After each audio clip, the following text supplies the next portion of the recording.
Sharon here at Victorville's graveyard. Very sad to see all these amazing flying machines now being grounded and yes, decommissioned airplanes from United to British Airways to Air China, Lufthansa cargo airplanes to FedEx aircrafts. As you can see, as far as the eye can see, hundreds and hundreds of planes. Sad.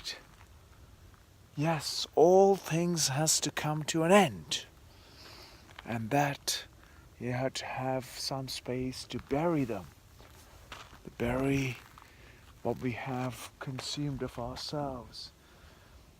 Just incredible number of aeroplanes that are decommissioned here, and it's sad to see they have served their life term and have come here to rest with the rest of the Boeing family and McDonald's family.